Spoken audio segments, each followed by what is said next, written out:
Morning. Davide.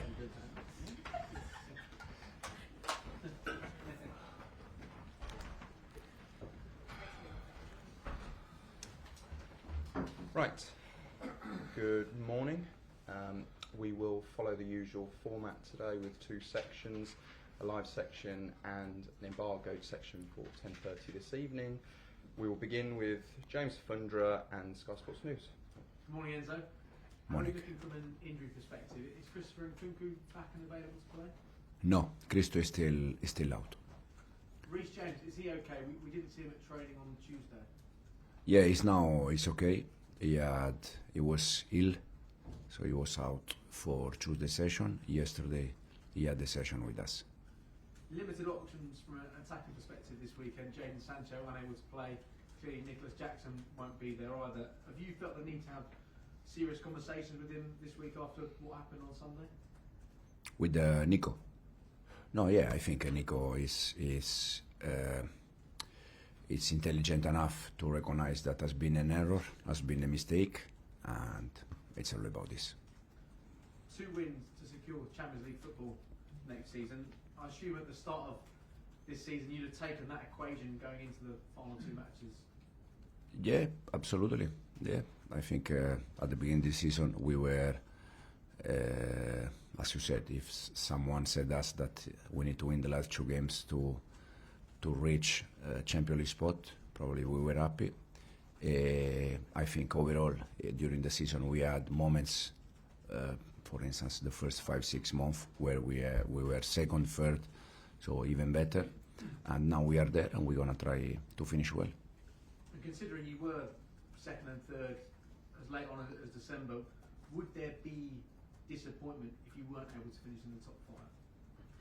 No, yeah, because we have been there all season and we are now there, for sure can be a disappointment. And have there been conversations with the club internally about what that would mean for you and the club if you weren't in the Champions League next season?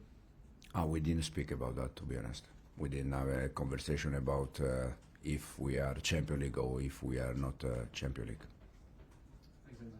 No problem. Soraya? Morning. You said previously against low box and back fives it's more difficult to attack quickly because there's less space. You have Man United next. What makes them so difficult to play against, and what do you think you need to change in your team to have a better record against these types of styles of play? No, I think if you go back, probably we won almost all the game against the low block and back 5. The only difference is that when we face these kind of teams, probably we didn't attack quick in the way people likes. But if you go back, I don't know, West Ham, Wolves, Leicester, more teams that we face with the line of 5.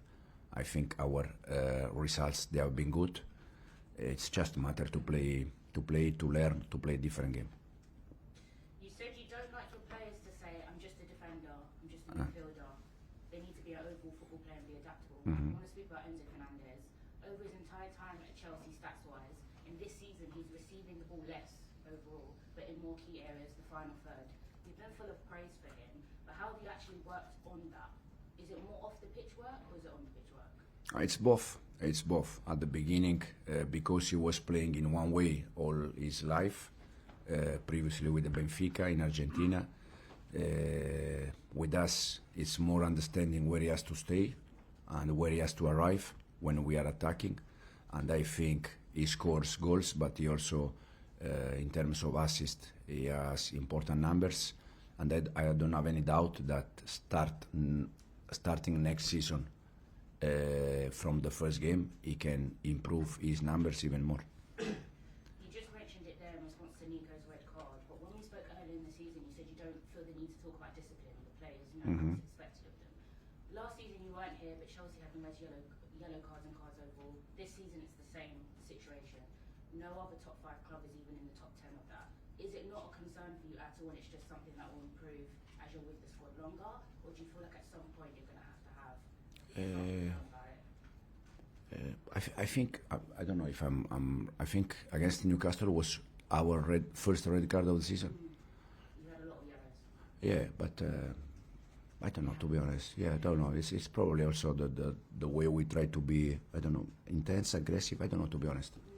It's a good question that probably we need to analyze during the summer when we have some day off, and to see if there is something that we can do better. Thank you. John. Enzo, how are you? Have you been surprised by Manchester United this season? Obviously their league form has been really poor. They've lost 17 games, they're 16th in the table. What have you made of them? I'm to be honest, I'm focused here, and it's already difficult to judge when you are inside. Imagine when you are not there. So it's very difficult to understand the reason why. The only thing I can say is that we try here to be focused on us, to try to do our best here, and then it's I don't know, it's something that probably they have to look at.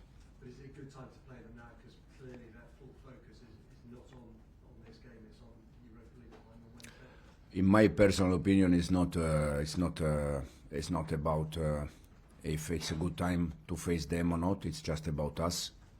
I think even if we had a defeat the last game against Newcastle, I think the team is in a good moment, is in a good run. The last 10 Premier League games, I think we had 20 points. The average is 2 points per game. That it's a good average to reach Champions League spot. So we have to be focused on us and try to do our best to win Friday night. You've spoken about Nicholas Jackson, obviously you haven't got him tomorrow. What's your preferred option to replace him? Is it Neto, George, Cole Palmer? What's your preference? We are working on that. These are the options that we have. We don't have many options. Unfortunately, Marguerite is still injured. He started to train with us, but he's not ready to play from the start.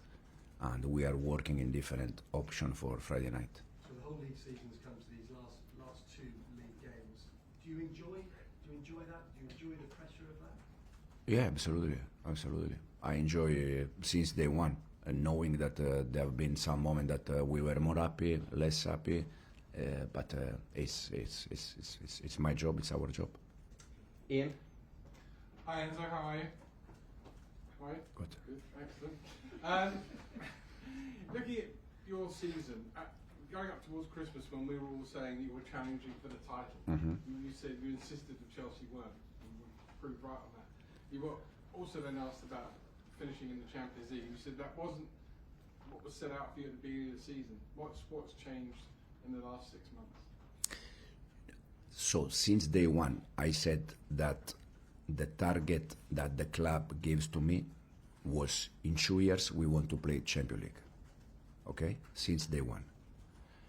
But when you arrive to March and you have been all season top 4, top 5, it's naturally that the target is to finish Champions League.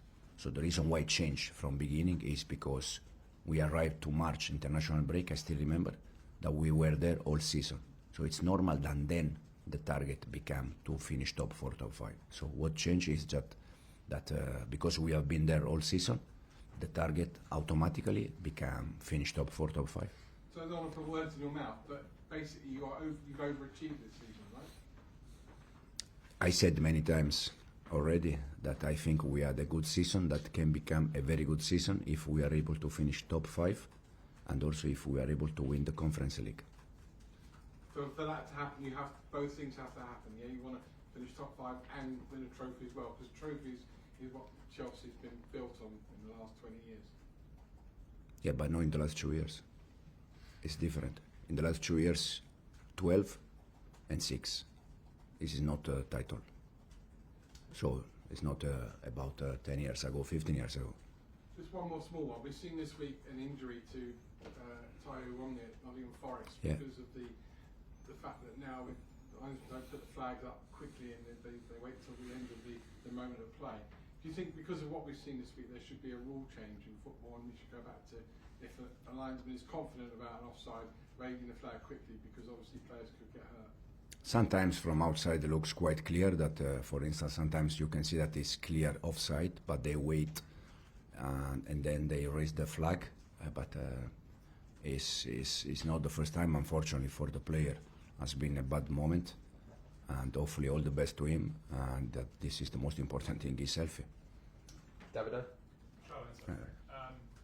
You say no Jackson, no Nkunku, no Guyu, so you have to pick a false nine, let's call it. How does the attack change when you have a false nine as Yeah, depends a little bit on the game plan. Against the line of 5, I prefer a real 9 because you need to attack in behind, you need the threat. Unfortunately, we don't have, so we need to find a different solution. I like fake 9 when we face line of 4 because probably you can link a little bit more, but against line of 5, you need people running in behind. But it's what it is, and we need to find some different solution.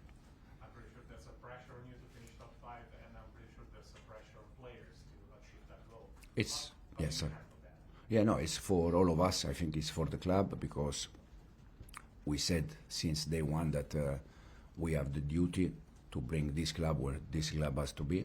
That is top 4, top 5 this season, Champions League. And the players, they are aware. The coaching staff, we are aware. The club is aware. And hopefully we can we can finish the season there. Thank you. Rob? Hi, and going back to Jackson, it's not the first time that he's had issues with discipline. He got 5 yellow cards last season in a ban, and they were almost all for dissent or something off the board.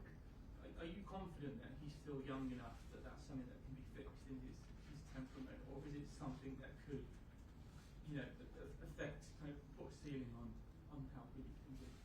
Yeah, no, for me it's not about, in this case, not about the age, because no matter the age you have, if you make a mistake, and then it's okay. All of us, we make a mistake, but if you make the same mistake again, probably it's not the best thing. I think, I think it's the first red card this season for us. Unfortunately, has been for Nico. And then in terms of yellow card, probably it's something serious. It's something that during the summer, because now we have no time during the summer, we need to sit and review things and to see the reason why of this yellow card, the amount of them that we can avoid, and try to improve for next season. Do you think he does have the maturity and the temperament to be Chelsea's main striker for a number of years? Yeah, I think so. I think so. Now it's normal that it's normal that after red card, the light is on Nico, but overall it's something that is not about Newcastle or first game of the season. It's something that if you can avoid, it's good to avoid. And we will finish this section with Liam. Hi, so you had to change things around after the red card against Newcastle.